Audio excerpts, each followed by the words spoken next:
We like to think we'd recognize a threat if it was ever to arrive. That something deep down in us would stir. A gut feeling that tells us there's something off, or an atmosphere that warns us of impending dangers. However, unfortunately for many, most of the time, danger doesn't announce itself in a way that we can always detect. It doesn't lurch from the shadows or snarl through the dark like we see in the movies. Oftentimes, it arrives with a smile and a nod, dressed normally and willing to contribute to small talk. On these occasions, it is the fact that we are often conditioned to trust what looks, at least to us, respectable, encouraging us to lower our guard.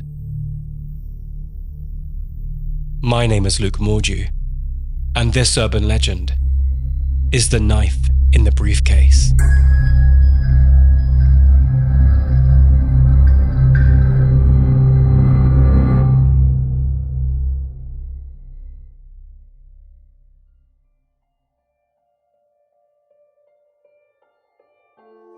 Across folklore from all over the world, monsters are often seen wearing disguises, walking among us, dressed as someone safe and harmless.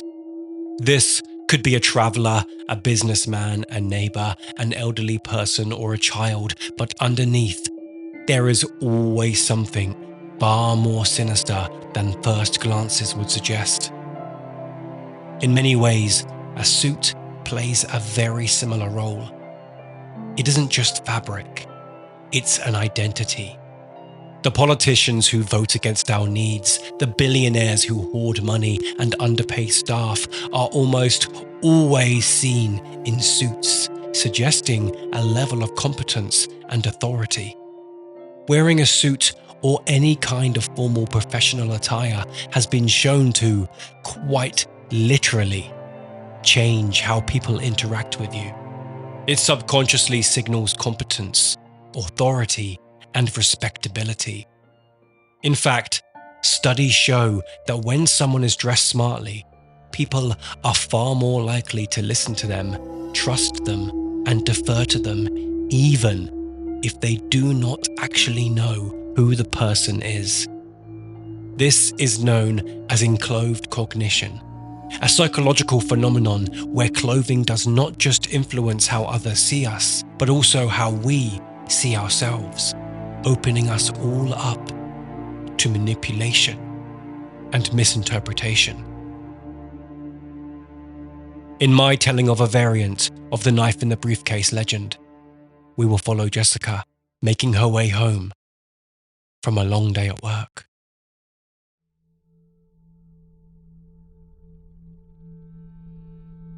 The warm nights of summer had well and truly gone if this night's weather was anything to go by. For weeks, Jessica had complained about how hot and humid the air had been throughout August. And of course, the sudden cold winds and stormy skies would arrive on the day she hadn't packed a jacket, draped in a thin cardigan over a t-shirt as the rain hammered down from above. In the distance, she could hear thunder grumbling closer, which only added to the guilt she was feeling. Her daughter hated thunder, and if she didn't make it home soon, she was going to have nobody there who knew how to comfort her. Jessica's brother was there to look after her, and he was a playful, fun uncle, but he was never good at very much beyond that, even when they were kids themselves. He'd been picking the little one up from school, looking after her for a couple of hours until Jessica got home from work whilst her partner was away. Although, he'd have to shoot off fairly swiftly after, as he had to head to work himself. This had worked out well for the past couple of weeks, and her brother had been happy to do so. But today, Jessica had been held up later than expected and was now rushing to get back. At least, she was until she had to make a quick pit stop at the petrol station. "I will be 15 minutes, she wrote out in a text as she waited for the car in front of her to move. "Please don't be late, I really have to go," he replied swiftly, letting Jessica know that he was impatiently sitting by his phone. He was being polite, but was clearly already annoyed at her. She could feel it through the text. She pulled under the cover of the canopy above and jumped out of the car as fast as she could, flinging open the cap of her fuel tank before yanking at the petrol pump ahead and squeezing the trigger. Although, much to her frustration, it wasn't working. She growled through her teeth, whispering various frustrated words as she turned back to the pump, unsure on what she was doing wrong. She never dealt with the anxiety of being rushed very well, and she had now gotten herself into a bit of a tiz as she studied the screen ahead of her. "You need to pay first," a friendly voice called from behind, instantly snapping her out of her frantic mindset. She turned to see a smartly dressed, somewhat handsome, although very wet man stepping out of the heavy rain and under the cover of the canopy above. He wore a dark grey suit with a dark blue tie. At least, they looked dark in the waterlogged condition they were currently in. "Oh, of course," she responded, pretending to knock herself on the head as she turned to the pump and paid. Now the payment had been approved and the pump had begun working, she could feel her anxious heart calming. She steadied her breathing and loosened her shoulders, trying to embrace the comforting sounds of the raindrops slamming against the concrete ahead. But as she opened her eyes, she was surprised to find the man was still standing there. He looked awkward and uncomfortable, as if he didn't know what to do or where to look, soaking wet and gripping the leather briefcase held in both hands. "You all right?" Jessica asked with concern as she shook out the final drops from the nozzle. He hesitated and stammered for a second as he nervously edged closer, shaking his head in disbelief. "Just got back from a job interview and my hire car's given up on me. Had to push it here," he explained, pointing to a vehicle perched outside in the rain. "Did the interview go well at least?" she asked as she placed the nozzle back on the pump, her eyes still watching him with genuine interest. "It did not," he replied with a smile, although his eyes gave away just how defeated he was feeling.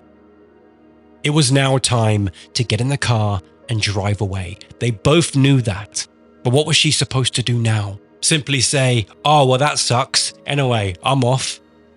And so she did what any considerate person would do, and she asked a kind question, whilst deep down hoping the answer would be no. "Anything I can help with?" Luckily for her, the man shook his head and smiled once again. "Not unless you're a mechanic," he replied with a shrug. "Unfortunately not," she replied, lowering her voice ever so slightly as she opened the car door to get inside, moments from telling him that she hopes he finds his way home. However, before she could, the man stepped forward once again. "If you wouldn't mind..." She stopped, already halfway in, now resting her hand on the roof of the car as she dreaded his next sentence. "Could you give me a lift into town? If you feel comfortable to do so and are going that way. I'll sit in the back if you'd prefer, but I completely understand if not." He was rambling in his nervous desperation. Jessica watched the strands of soaked hair drip down over his forehead, the sad, defeated look on his face, and his cold, shivering hands that gripped the briefcase beside him.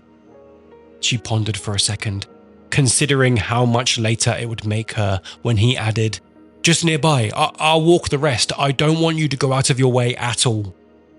Before she knew it, and with an obvious sigh, she'd agreed to take him, and he had already placed his briefcase in the back of the car. Although, before he got inside, he paused, asking if he could go get something from his car. "Okay," she responded, sighing again, "but be quick, I have to go ASAP." He agreed and slammed the door shut, disappearing into the shadows outside the canopy. Jessica turned on the engine of the car and buckled her seatbelt, growing impatient by the second as she watched the time tick by on the screen in front of her. The car loudly pinged as a new text from her brother came through, now only writing 3 question marks. emphasizing his frustration, confusion, and worry. She could feel her heart pounding as the panic set in once again. Her mind began to race as she flung back and forth in her seat, desperately wanting to rush off home as fast as she could.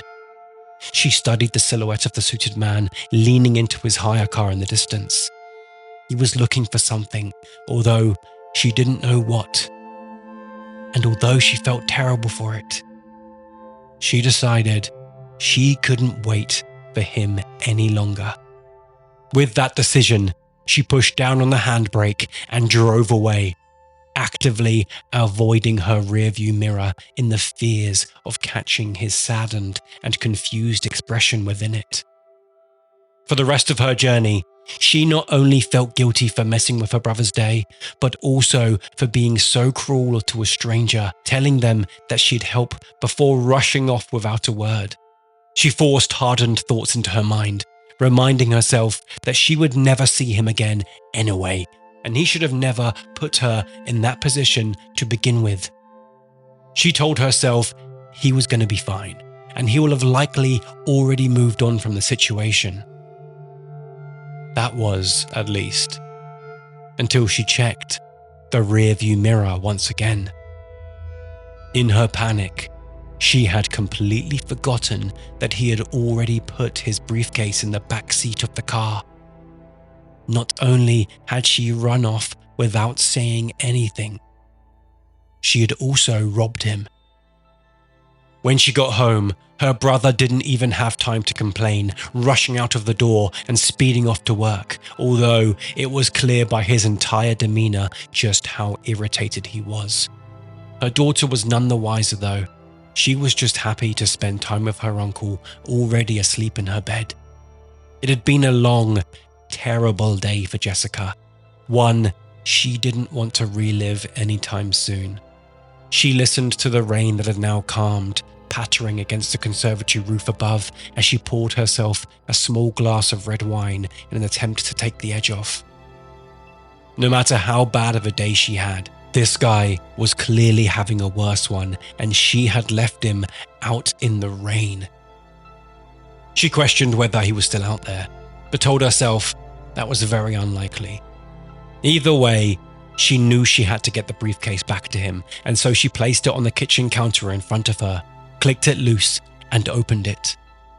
The last thing she wanted to find was a phone number. There's no way in hell she'd ever want to speak to him again.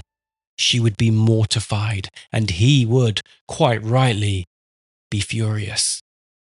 Ideally, she'd find an address of some sort that she can send it to. Although, in the end, she found neither of these things. In fact, there was nothing you'd expect to find inside. Instead, the contents included some rope, duct tape, a folded sheet of plastic, and a large, jagged knife. She almost dropped the glass in her hand as she jumped back in fright, studying the horrifying items that lay out before her. She stared at the briefcase, her heart pounding in her chest once again as the realization sunk in that she hadn't just left a man out in the rain. She had almost let a killer into her car.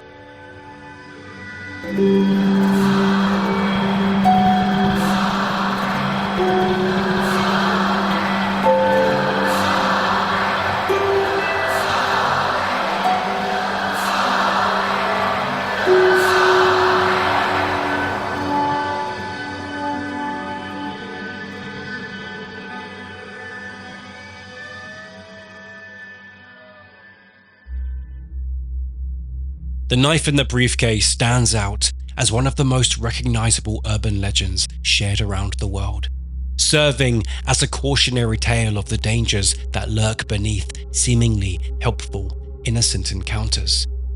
It's one of the many urban legends that involve vehicles, often used due to the fact that it's considered a safe haven for many, and yet is also often out in places that are unfamiliar. This legend is one that captures many of the growing anxieties found in the modern world. Fear for our safety has always been a thing, and yet, as our understanding of the greater world has expanded in the last century, so too has our understanding of the dangers around every corner. There have been notable shifts in how the general public feels about their personal safety, the trust in strangers, and their vulnerability whilst in public spaces, especially amongst women. At its core, the knife in the briefcase urban legend follows a consistent narrative structure across its many tellings. It exclusively follows a woman, typically alone, encountering car troubles.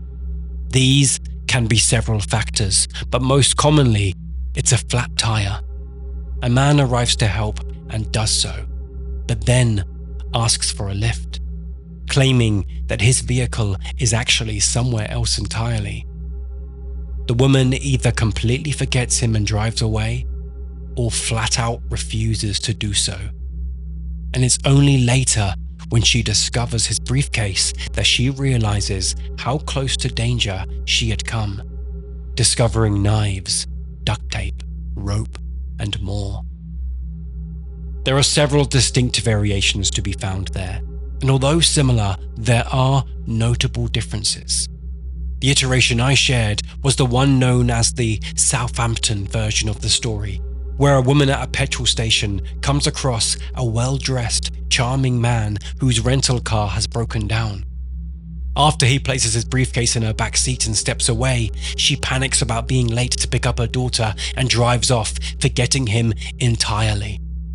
It's worth noting, though, that the fact it's called the Southampton version isn't due to any verified incidents taking place there. There's no record of a real case happening in any Southampton at all.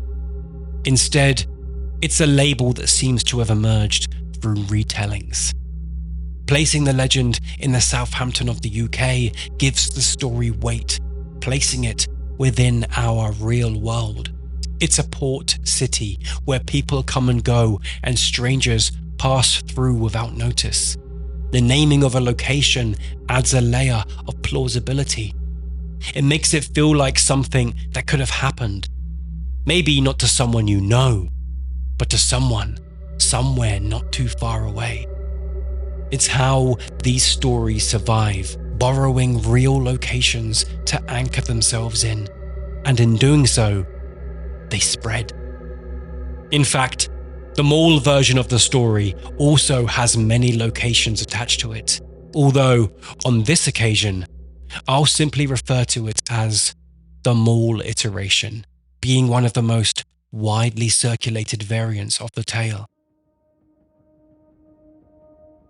This story features a woman who, after doing a bit of shopping, heads back to her car in a large car park only to find it has a flat tire. Luckily for her, a man wearing a smart business suit asks if she needs help. She accepts and he changes the tire for her, although, as she thanks him for it, he begins to ask for a lift to the other side of the car park. She's uncomfortable with this and doesn't like how pushy he's being about it, and so she declines and finds herself with security. After reporting the suspicious incident, the security guards find the man still lurking nearby. Inside his briefcase, they find the horrifying contents we have now come to expect. However, this story continues, as after further investigation, it is also found that the tire was not damaged at all and had instead had its air removed, suggesting that the man had set a trap. In some iterations, an ice pick is found within the briefcase along with the weapons, revealing that it had been used to puncture the tire. There's a slight variation of this iteration also, known as a completely different urban legend to some. In this story, a woman returns to her car in the car park much like before, although this time, she's instead approached by an elderly woman carrying a shopping bag. The older woman explains that she had, unfortunately, gotten lost and asked if she could please get a ride to her car as it was difficult to walk for her. The woman agreed to help, but as she watched the old lady place her bags inside the car, she noticed the woman's arms were abnormally large for a woman and covered in hair. Alarmed by this, she makes her excuses to go back to the mall, and once inside, she grabs security. In this version, they return to find the old woman had made a quick getaway, but the bag had been left behind. Once security inspected it, they discovered a rope and a hatchet inside.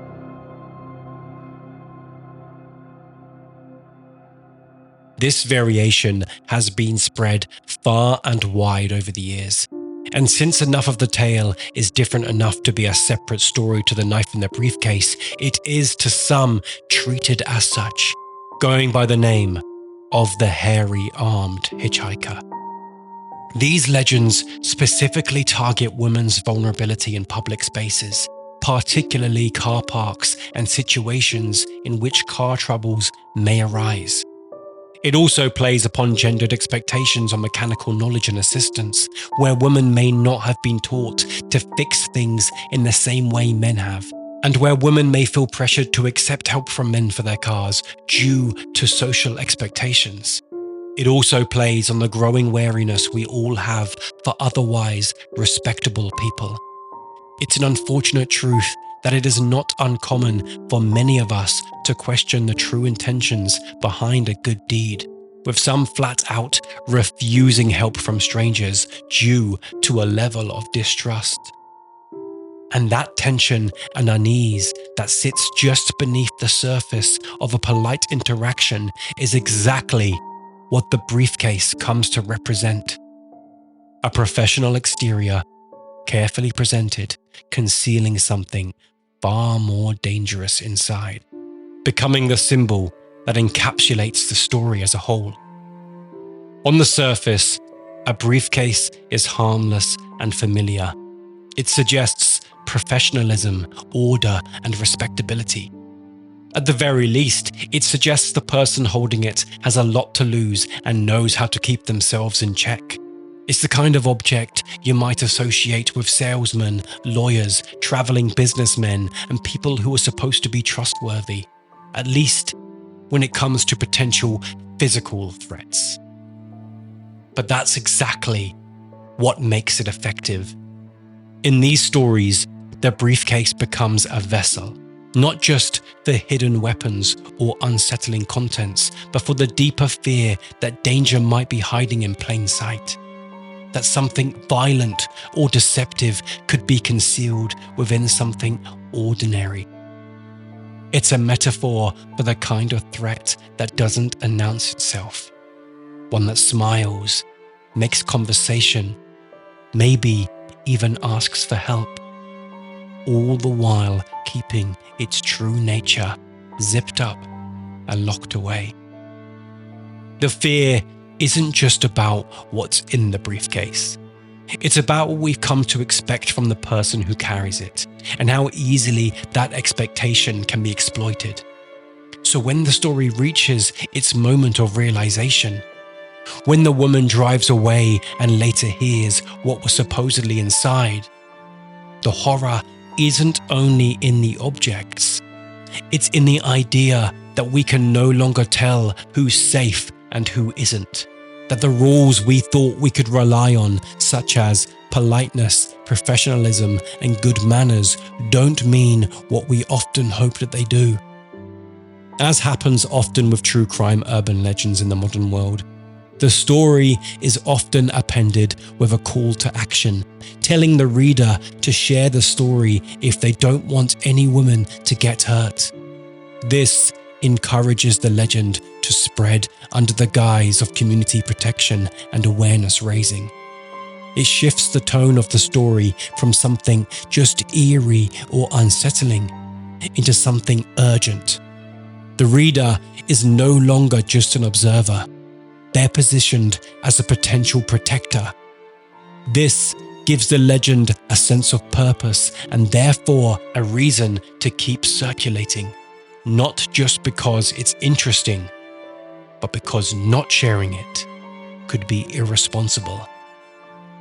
These kinds of messages blur the line between folklore and public safety. But what's especially clever, although dangerous about this, is that it gives the legend legitimacy even when the story itself is unverifiable. It becomes less about whether the story is true and more about whether it could be. And as we see in much of the worldwide political discourse, that's all it really takes. With every retelling, it gains validity as it spreads further. This, in turn, makes it more credible and urgent, as, if it wasn't true, why would so many people be talking about it? Because if you received the warning and chose not to share it, what does that mean? What if something does happen? It then becomes a question of responsibility and protection.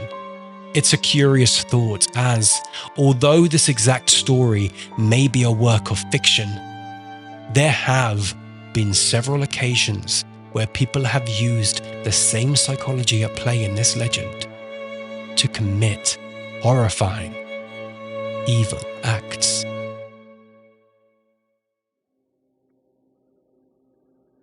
If you're still listening, I know you share my passion for folklore and urban legends. But to keep these stories coming, I need your help.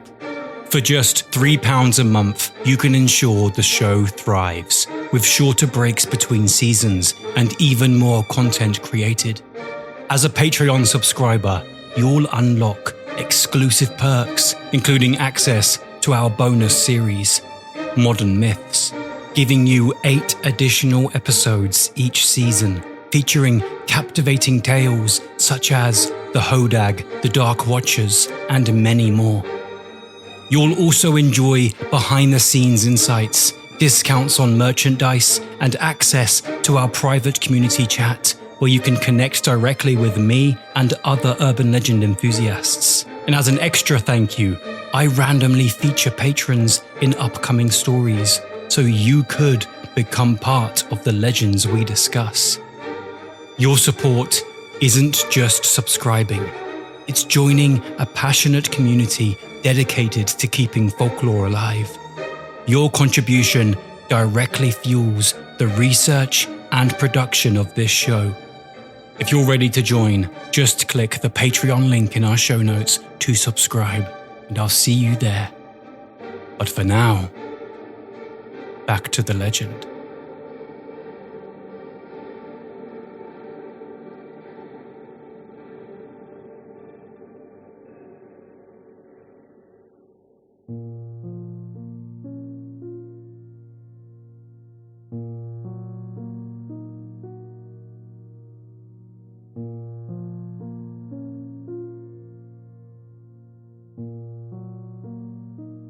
It was a cold night on March 19th, 2011, when Sian Emma O'Callaghan left the Suju nightclub in Swindon, England, to go home.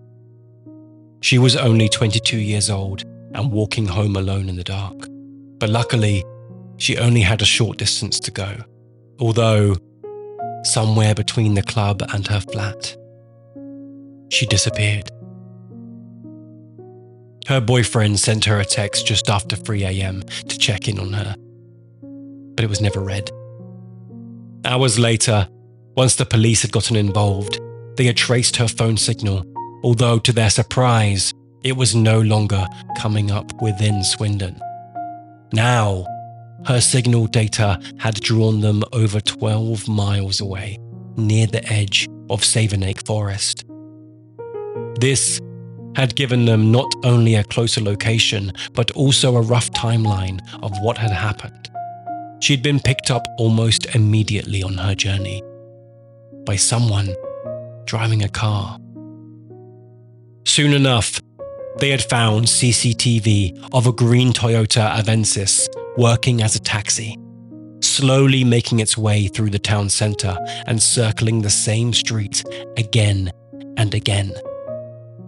The car was owned by 47-year-old Christopher Hallowell, a man well known in the area, commonly described as being polite, helpful, and unassuming to many. He seemed to be the kind of man you'd feel comfortable calling for a lift on a night out. And in fact, people did often. He was working as a private hire driver and was known to keep himself to himself, but underneath the unassuming safe vibes he was projecting onto the world, he was hunting. He would later admit that he had been actively looking for someone, not necessarily a specific person, but someone who seemed vulnerable. On that night, unfortunately for so many who loved her, that person was Sian. Christopher offered her a ride home, and she accepted. There was no sign of a struggle, and no evidence was found that suggested that she was fearful in any way. She trusted him, just as many others did throughout his life. And just like our legend, there was no need to be violent or menacing to get what they wanted. All they had to do was seem normal and fulfill their nice guy act. Sian was never seen alive again, and days later, Christopher was arrested. He didn't call for a lawyer and made no efforts to plead his innocence. Instead, when confronted by lead officer Detective Superintendent Steve Fulcher, he offered a confession, although this was not whilst confined to an interview room. Detective Fulcher escorted Christopher to a remote location called Barbary Castle. Once there, overlooking the countryside, Christopher told him where they could find Sian's body, although he offered more than that with it, as, to their surprise, he followed it up by asking, "Would you like another?" He would then lead police to a second grave where a woman named Becky Godden Edwards was found. She had been missing for several years, last seen in 2003. Her case had since gone cold, and nobody had connected the two crimes prior to Christopher's confession. Unfortunately, though, despite these confessions, Christopher couldn't be charged for Becky's murder at all due to the fact that Detective Fulcher had failed to follow protocol. There had not yet been any formal caution, and no solicitor had been present for it. Because of this, the evidence was thrown out. It wasn't until years later that forensic evidence finally linked a spade in his shed to the burial site of the bodies. Prosecutors reopened the case, and luckily for everyone, this time it stuck, and he was sentenced to spend the rest of his life in prison. Just like the suited man in our story, he was friendly and unassuming, offering to help a woman who needed it. A quiet stranger with a calm voice and a convincing presence. It's a reminder that although these stories often feel larger than life, the caution at their core is grounded in something very real. Because oftentimes, the true threat doesn't look like a monster at all. Sometimes, they wear a smile, a smart suit, or a uniform. Michael Swango was a doctor with a polished image. He wore a white coat and carried himself with a professional, welcoming demeanor. When people looked at him, they saw reassurance and kindness. He was born in 1954 in Washington State, USA, but grew up in Quincy, Illinois. He was a top student and a valedictorian. He studied chemistry, he joined the Marines, then enrolled in medical school. Although even during his training, there were signs that something was amiss, as under his care, a notable amount of patients were dying. In fact, one of his classmates began to mockingly call him 00 Swango, a reference to James Bond, due to the amount of people that had died around him. On top of this, he was also nearly expelled during his OB/GYN rotation for falsifying patient records, and yet, somehow, he still graduated. It was in 1983 that he began his internship at Ohio State University Medical Center, and once again, it didn't take long for nurses to start picking up on patterns as patients who had been otherwise recovering from their ailments were suddenly deteriorating. Nobody understood what was going on until one of the nurses actively saw Michael injecting something into a patient's IV line without explanation shortly before that patient died. An internal review was launched, but instead of contacting the police or conducting a formal investigation, the hospital quietly let him go to save any issues that it could bring to their business. Michael moved back to Quincy, where he got a job as a paramedic, and, as you may have expected, the troubles followed. He would bring coffee and snacks into the station often, and within minutes, his co-workers would become violently ill, projectile vomiting and hit with spells of dizziness and seizures, with one ending up in the ICU. Soon enough, the police searched Michael's home and found a stash of chemicals and poisons, along with strange notes all about pain and suffering. In 1985, he was convicted of aggravated battery for poisoning his colleagues, but sentenced to only 5 years in prison. Of this, he only ended up serving 2. When he was released, he changed his name to David J. Adams, and bafflingly, through forged documents and fabricated references, he made his way back into the world of medicine. He would bounce between hospitals in places like South Dakota and New York, each time lying on his applications. In fact, every time the background checks failed, the employers still brought him in due to how untrustworthy he seemed to be. He looked the part and played the role well. Unfortunately for the patients, the pattern began again, and shortly after, those who had been previously stable would suddenly deteriorate.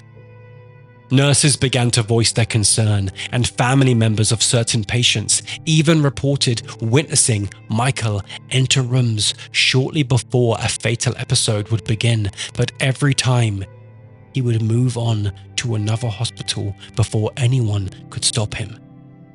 However, alongside this was another horrifying situation.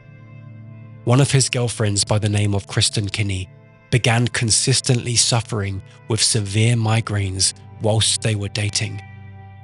During this time, she grew distant, depressed, and moved back home, where she would eventually die by suicide.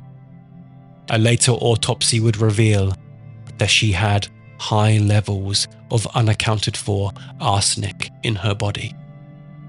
In 1994, Michael fled the country, working at a rural mission hospital in Zimbabwe, once again using fake paperwork. Shortly after, patients began dying once more. On one occasion, a man fell violently ill after sharing a meal with Michael, and once his hair had been tested, they found he had unaccounted for arsenic in his body.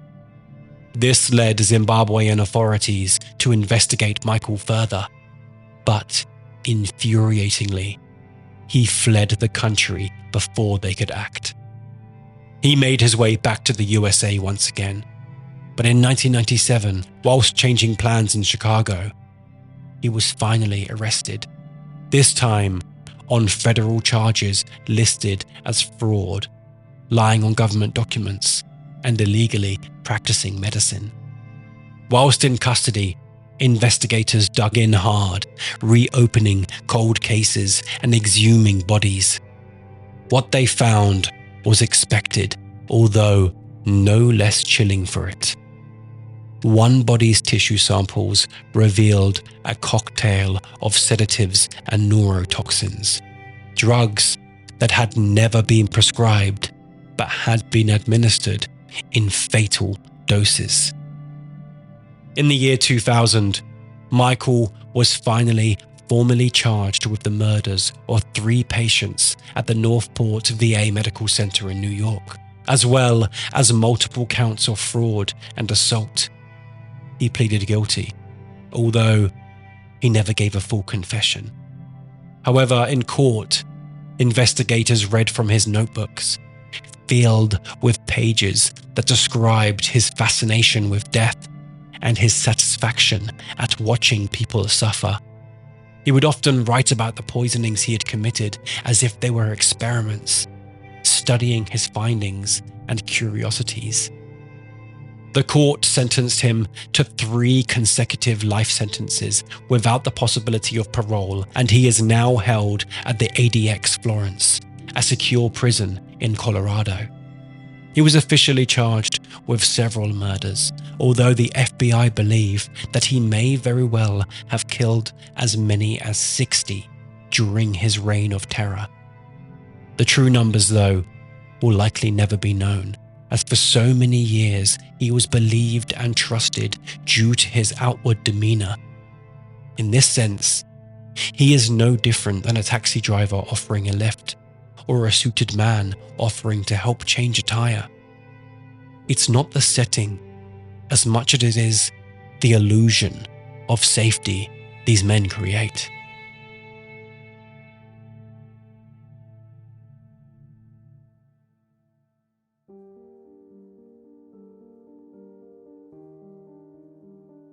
These are predators who do not need to hide in the shadows.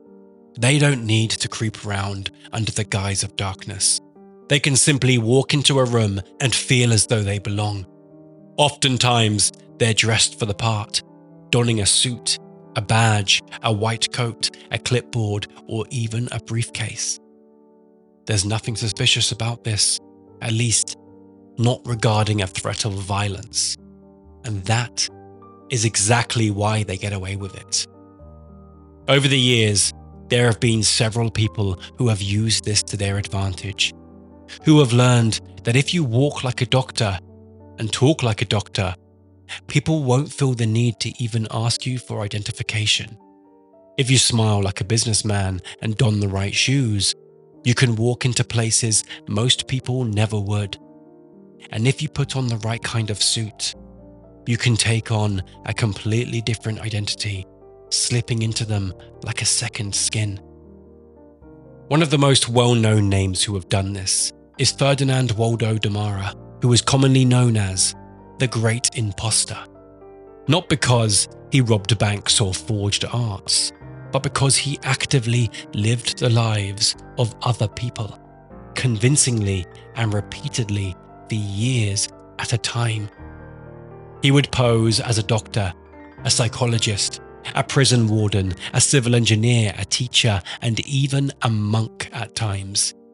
He studied just enough of each role to hold a conversation, memorized the right terminology needed, and walked straight into roles most people train a lifetime to earn. During the Korean War, he even convinced the Royal Canadian Navy that he was a surgeon named Dr. Joseph Cyr.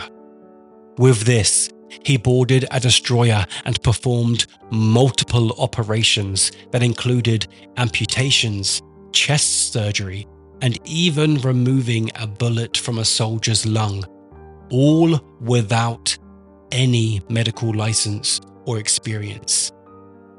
When he was finally caught, it wasn't even because anyone noticed any mistakes. It was merely because the real Dr. Cyr saw his name in a newspaper and reported it.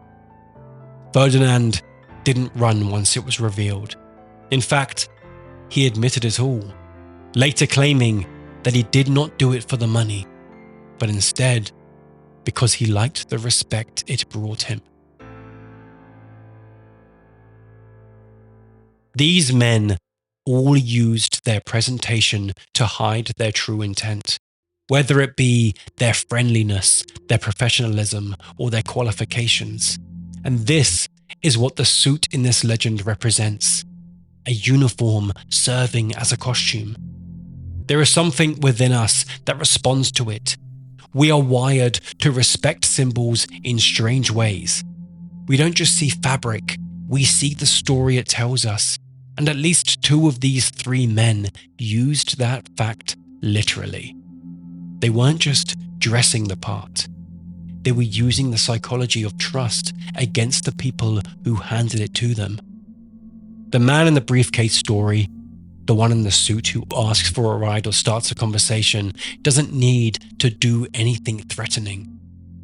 The horror doesn't come from what he does, but from when the victim realizes that she should question her safety and how little she had done so beforehand. Although it is worth noting that there is very real psychology behind this. In the early 1970s, a psychologist named Leonard Bickman ran an experiment on the streets of New York. He had a series of actors approach strangers at random to give them simple commands. Things like, pick up that piece of litter, or stand against the wall.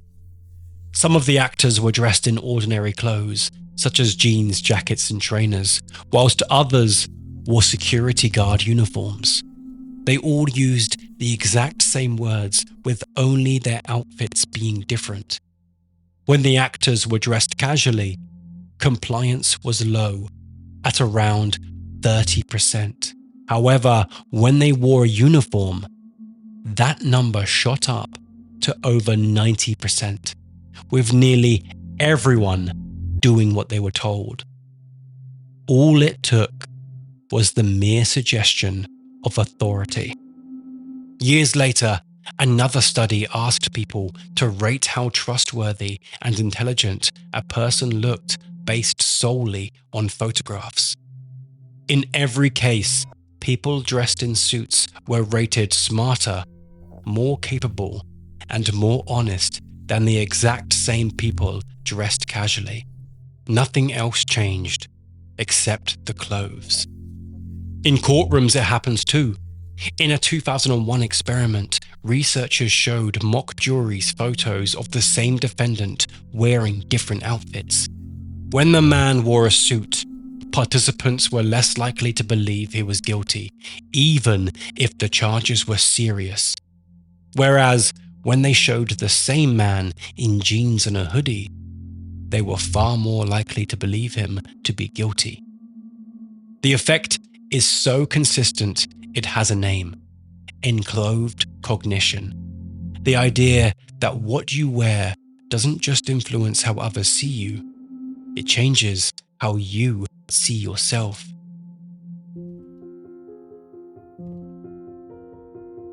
In 2015, researchers at Columbia University and Cal State Northridge ran a series of tests on people wearing different clothes. Some were in suits, some were in everyday outfits, and some were dressed more casually. Here, they were given various puzzles, negotiation tasks, and leadership challenges. And without fail, the people in suits performed better. They were observed thinking more abstractly. They acted more confidently, and even began taking the role of leader in group tasks more often. Nothing about them had changed apart from what they convinced themselves they were. Although, there is a darker side to this too, as some studies have shown that people in formal attire are also more likely to lie, cheat, and obey harmful instructions, especially when those instructions come from somebody who also presented themselves as being in charge. In one experiment, participants were told to press a button that they believed would cause pain to someone in another room. And interestingly, those dressed in suits were significantly more likely to follow through with this, especially when the command came from someone in a lab coat or blazer. The implications of these experiments suggest that the suit doesn't just make someone look more powerful to the world, but it also makes them feel more powerful. And power, as we know, is dangerous when left unchecked. That's what makes the would-be killer so menacing in this legend. He is calm, clean, and professional. When he comes and offers help, she isn't afraid. Not yet anyway, because in her mind, he's safe. She allows his presentation to tell her a story, judging him by his outward appearance alone, and this opens her up to danger. The story reminds us that although it's good to trust your gut, we must also acknowledge our unconscious biases, as if we do not, they can be used against us by those looking to set a trap.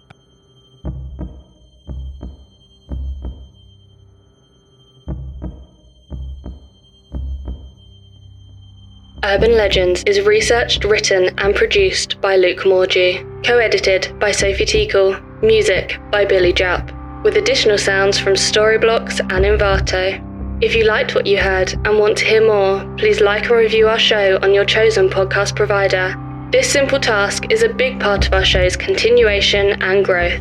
To access more chapters through our bonus material, early releases, ad-free content and more, become a patron by clicking the link in our show notes. To follow us on TikTok, Instagram or YouTube, simply search Urban Legends Folklore or visit lukemorgie.com/podcast. If you have more information or a correction on anything said, email us on luke@lukemorgie.com. We aim to ensure that all information provided is accurate and up to date, and this remains a top priority.